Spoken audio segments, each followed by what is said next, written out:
The following program was produced by an independent community producer. The opinions expressed do not necessarily reflect those of the QATV staff or board of directors.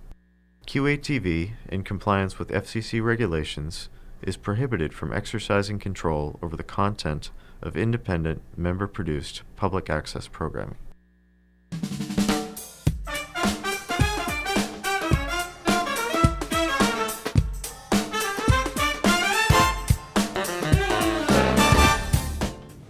Hello folks, I'm attorney Tom Williams and welcome to Sound Advice. Today I have William, and I'm going to call him Bill O'Donnell, the Registrar of Deeds of Norfolk County.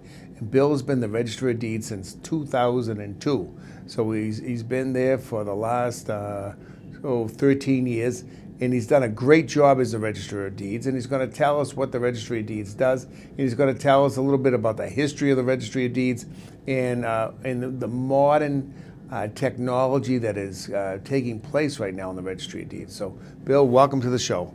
Tom, thanks very much. Well, as you mentioned, certainly a privilege being a Registrar of Deeds. In Norfolk County, the registry was established in 1793 when the county was established, and we serve the 28 communities that make up Norfolk County. And when you think about it, the Registry of Deeds is an arm of government many people don't know much about. But the biggest asset most of us have are our homes, and the registry is where all community land records get recorded. It could be the deed to your home. It could be when the bank lends you money, they record a mortgage. You might get a Board of Appeal decision to put that addition on a porch, and it gets recorded at the Registry of Deeds. Your local boards, they might put a conservation restrictions on property and issues like that. They all get recorded at the Registry of Deeds. And even though, the registry's been around since 1793, I like to think the mission of the registry is the same as it was in 1793. You want to make sure the records are accurate, you want to make sure the records get recorded properly, and you want to make sure the community has access to those land records. But the delivery of the services certainly has changed, and certainly I know has changed since my tenure starting as Register. Well, Bill, tell me, I know that I've been a lawyer for the last 43 years, and when I first started as a lawyer, you'd go to the Registry of Deeds, and there'd be these great big books, and you'd look in the grantor index and the grantee index, and you'd search the books going back, and then all of a sudden, I think around 1970 or something, somebody thought, well, instead of having books that weigh like 25 pounds a piece, they made smaller books that maybe weigh about 5 pounds a piece, but they still was all books. And it's still, the Registry of Deeds, folks, is still all books, but it's on the computer too. And I want you to tell us about what you have done to bring the Registry of Deeds into the 20th century, and what is happening with the Registry of Deeds as far as computer access and internet access is concerned. Well, great questions, and you're right. And I too, my background is as an attorney, and I remember going through those books. And we still do it the old-fashioned way at the Norfolk Registry of Deeds. We still print the books, and we still print all the indexes. So certainly, if you're comfortable with the books and the paper process, if you come to the Registry of Deeds, we still make that available. But we're very proud of our modernization initiatives, and I think it really started when we brought a new computer system in, a new document management system in, because there was a lot of paperwork, especially when the economy was really going good in 2003, 2004, and there was sort of a paralysis of paper. And with the new computer system, it allowed us, for instance, to give instantaneous recording information. So when you come in now, you get a receipt, shows you how much you paid, shows you a book and page number. Years ago, you used to record it, and they'd give you an instrument number, and then magically, 6 months later, you'd get a book and page. So that's more from the practitioner end. What we've really tried to do is use the advances in technology to better deliver services. For instance, we're very proud for the first time having internet land record research. So if you go on our website, which provides real estate information, we have information for first-time home buyers, we have information for people that might be struggling with foreclosure. That's at www.norfolkdeeds.org. But besides real estate information, you can use that website to access real estate information. For instance, you could change your genealogy. If you had If you knew that maybe your great grandmother came over on the boat after the Mayflower, and you knew the name of the boat, and you figured, well, she moved into Dedham, or she moved to Cohasset, or she moved anywhere in Norfolk County, and you want to look up and find out where she first lived, if they bought a house, you can find it.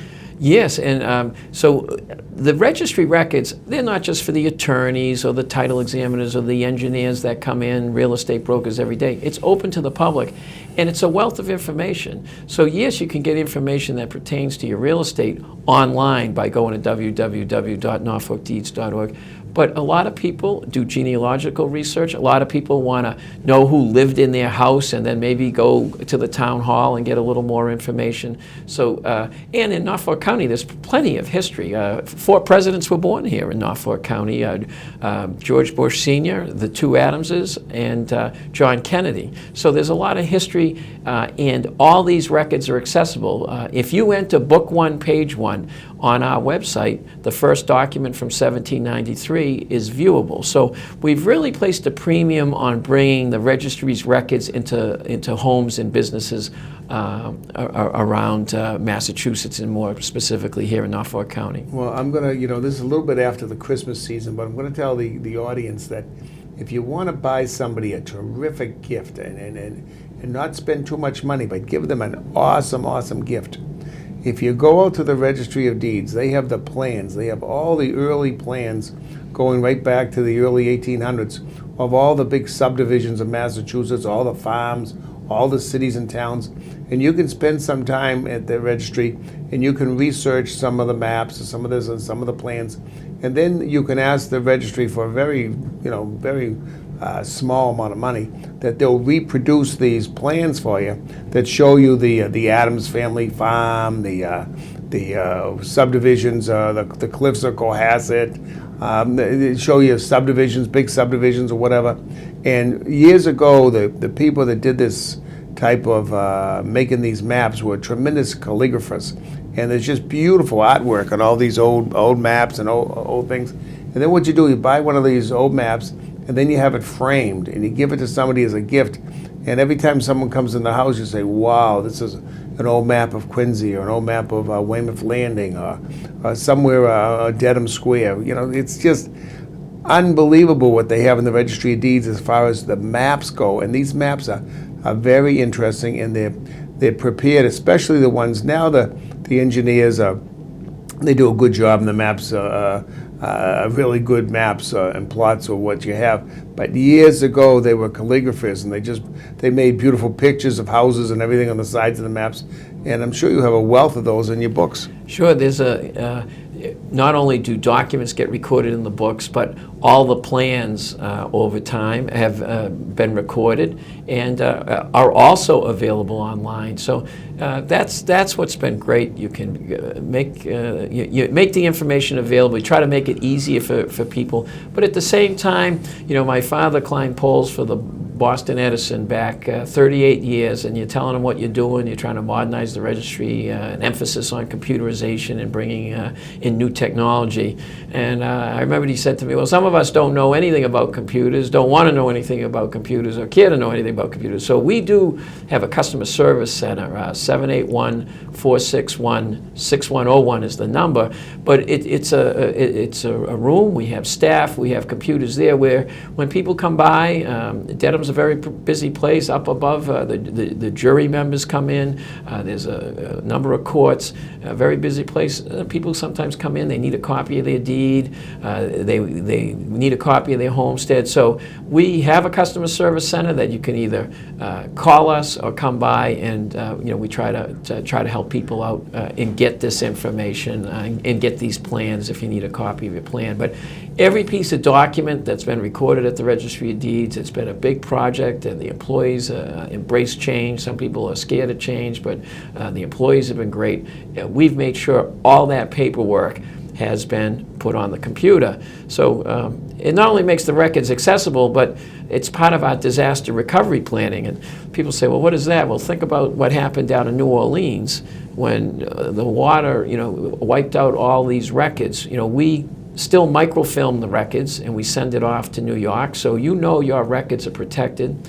We back it up with tapes So there's a tape drive backup weekly and daily that protects the documents. And as I mentioned, we still print books, and I still consider that a form of disaster recovery as well. So we've tried to take steps.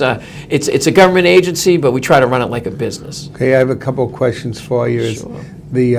When somebody buys a house, the seller pays an excise tax, and it's $4.56 a thousand. So if you bought a house for $100,000, it's going to be $456. $200,000 is going to be $912, and you just keep increasing the math. So when people buy a house for $1 million, it's $4,516. Where does the money go? Actually, most of that money goes to the state, to the Department of Revenue. So in essence, the registry is sort of the collection agency. The state legislature, sets the fees. As far as some of the fees are relatively modest, like a $36 filing fee to record a homestead. Others are sizable, and deeds excise as well. So we forward monthly monies to the Department of Revenue. So that money really goes, when they're always talking on the state about collections, that money goes for public safety, it goes for program and local it must aid. go in the millions of dollars. Yes. On a monthly basis, you must be writing checks for millions, because of if the registry, let's say right now we're in the middle of the winter and it's kind of cold and you're not as busy as you will be, let's say, in May and June. But on a good month, what's the most? The most we've sent in a year was $60 million. So $60 million. it can add up because it's driven by prices. As you mentioned, there are 28 communities in Norfolk County. You have some communities such as Cohasset or Wellesley and Needham, where the house sales are there's a value to it, and it's based on that. And so it goes to the Department of Revenue, and there are other fees that get collected. We're told what to collect. For instance, the Community Preservation Act was a law passed by the state legislature. Some communities can opt in, so a portion of the monies that are collected, again, are sent to the Department of Revenue, and then they allocate it accordingly to the communities that have adopted. Then, Bill, who funds your budget now? And how many? Well, I'll start off with. About how many employees do you have at the Registry of Deeds? We have 50 employees, and it was funny. I was looking. My predecessor, Barry Hannon, a great guy, and Paul Harrell before him. But I was looking at a chart, and it was literally a written-out chart where there were 61 employees back in 1975 doing 50,000 documents. And again, with the advances of technology, here we have 50 employees. The most we've done is 330,000 documents in 04 and 325,000 in 05. This past year, it's been a little slow. We only did 180,000. It went from 180,000 in 2013 to 140,000 in 2014 with 50 employees. So technology has helped handle that volume. And where does the Registry of Deeds get the funds to pay the help and to run the registry? We have a budget in Norfolk County. There's still a county government structure. There are 28 communities, and the boards of selectmen send a representative from the 28 communities. We go through the county commissioners, and we have a budget process where we get money allocated to run the registry. But does the money come from the taxpayers of the 28 communities, or where does the money come from? A portion of the deeds excise money does go to the county, and that helps fund it. Yeah, that helps fund it, and then a portion of the transaction fees, go to the county and helps fund it. Now, if somebody dials up your computer logo, www.norfolkregistrydeeds.org, is that what you're? It's www.norfolkdeeds.org. Okay, and they look up their deed. Can they print that out in their own computer, or do they have to come out to the registry to get it? Well, the registry, it's an elected position, so I'm a Democrat, but I run it like a Republican. So we do. There is an assessment, a $1 charge What a lot of people do, for instance, I'm just coming from office hours. At office hours, we don't charge people when they come in. And that's been the beauty of the technology, is that we can take our computers, our laptops, and we go to all the communities and have office hours. So if you see in the local paper or the local cable station that we're going to be in your community, certainly come by and we can give you a copy of your deed. But if the way our system is built, you have to put some money in. It can be a nominal amount, but some attorneys, of course, are putting thousands of dollars a week in, and others to pay for the cost. So, in other words, so someone would register with you. I know in my office, we put a pool of money in with you, and then we print things. But I was just wondering about John Q. Public, somebody that's just wants a copy, just their deed. Can they get it online somehow, or do they have to go to the registry to get it? They would have to go to the registry to get it, or we are in the communities. They could come to us. A lot of times people use the computer. They write and jot down the document and then come by our customer service center and get it directly there.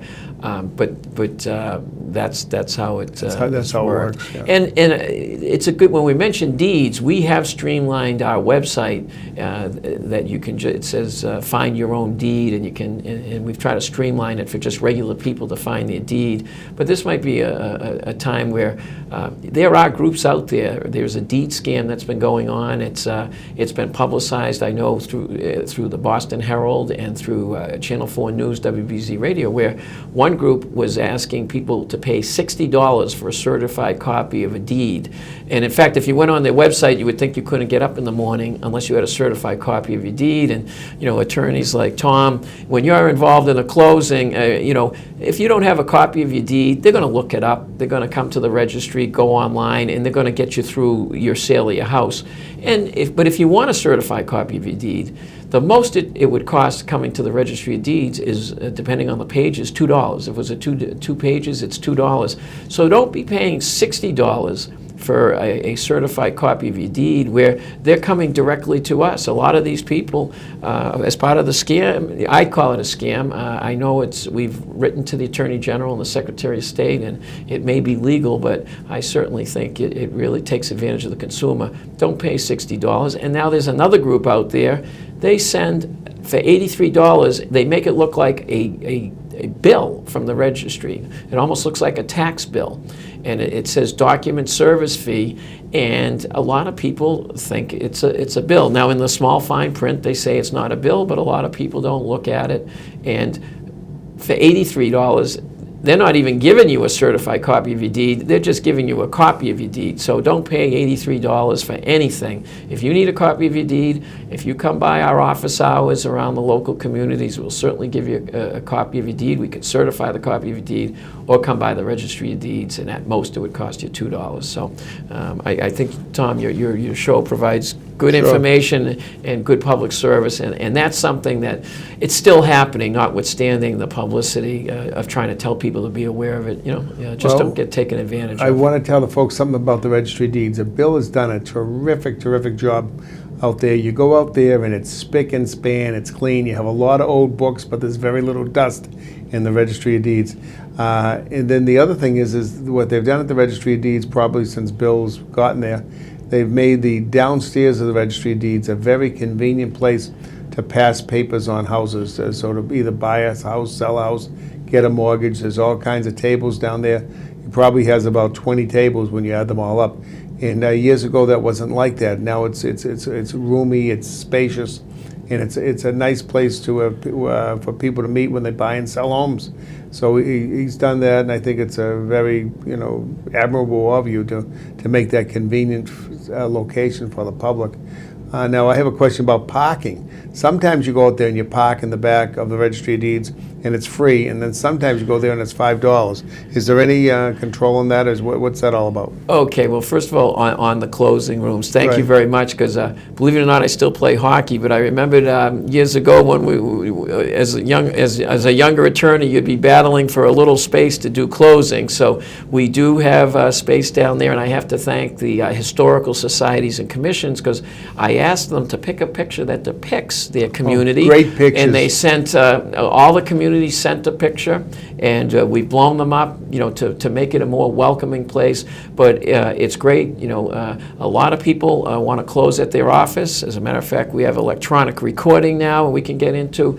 But we made a concerted effort to at least get a place that people can close comfortably, and make sure the big thing is to make sure that you can meet and then go upstairs and get the transaction concluded. And again, I want to thank the historical commissions and societies for putting those pictures up.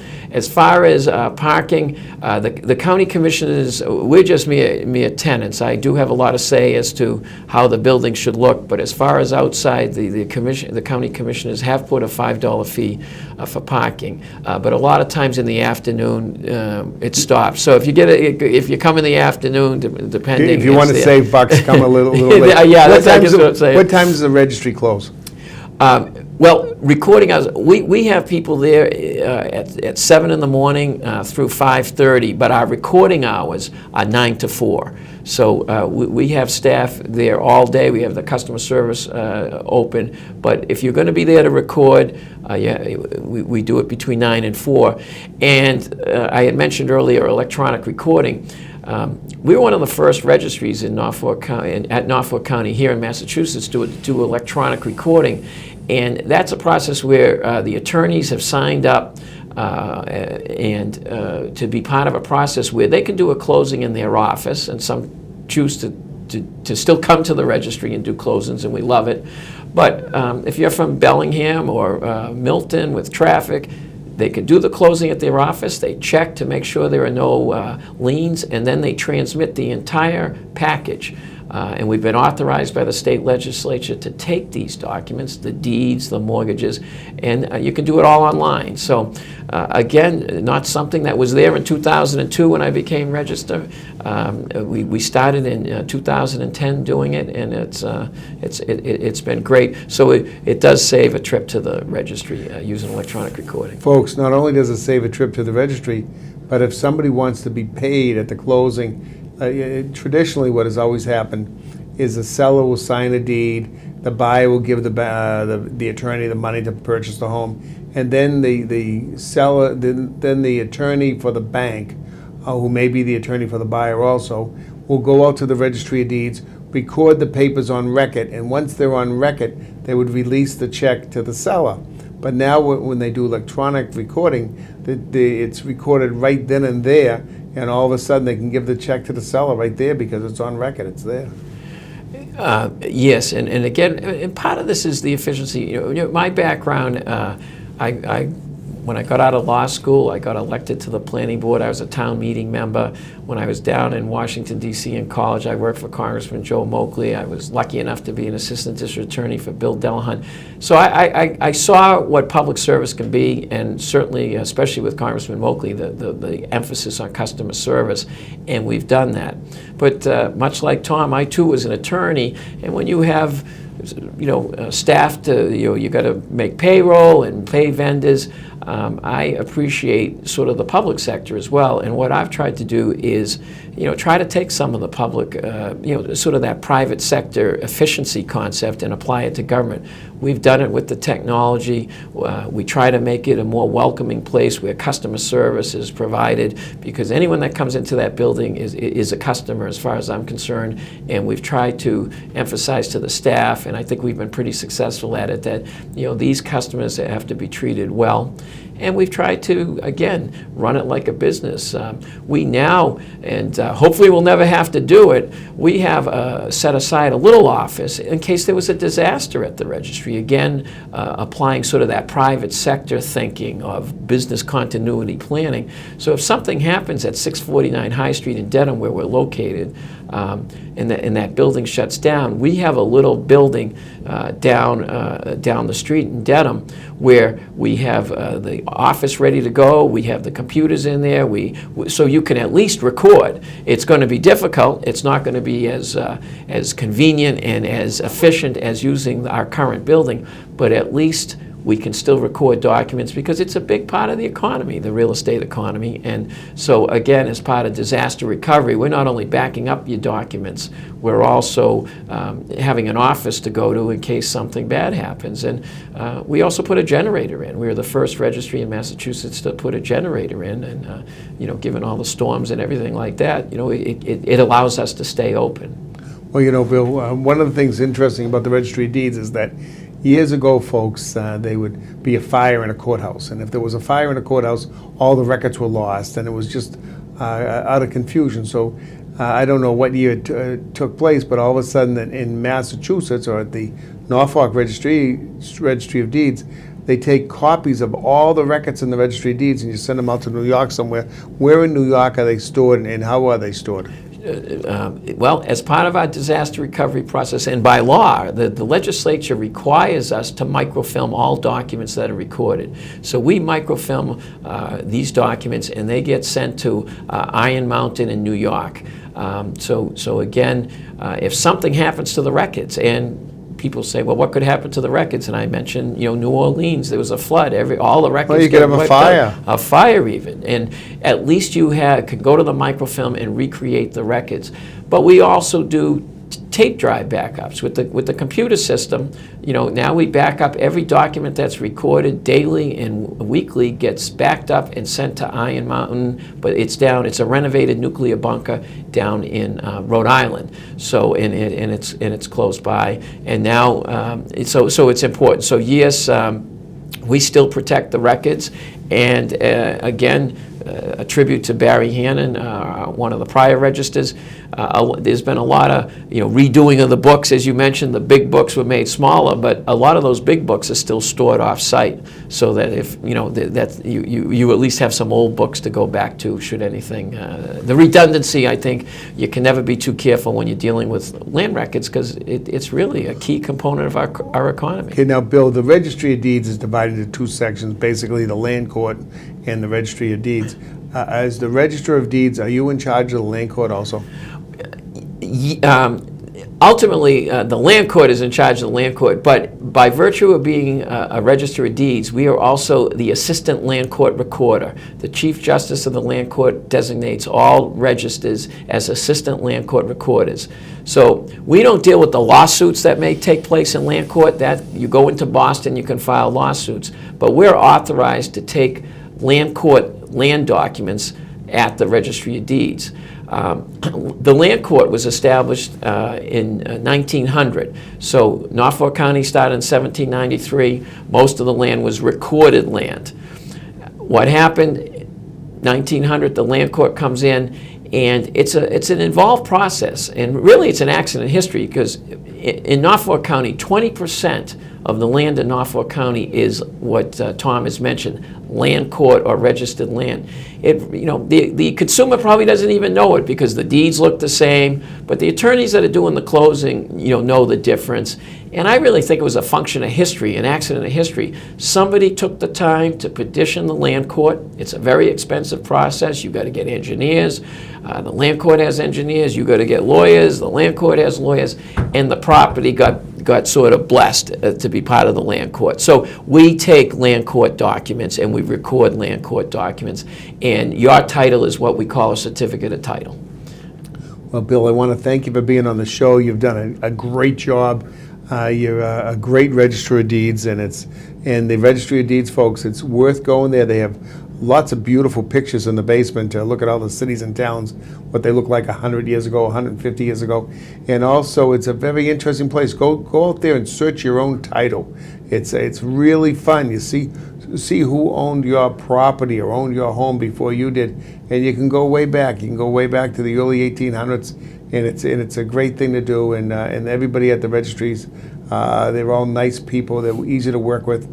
And Bill, you're doing a great job, so thank you for being a great public servant. Well, Tom, thanks for your kind words. I appreciate it. Thank you very much. Thanks for having me today. Thanks for being on the show.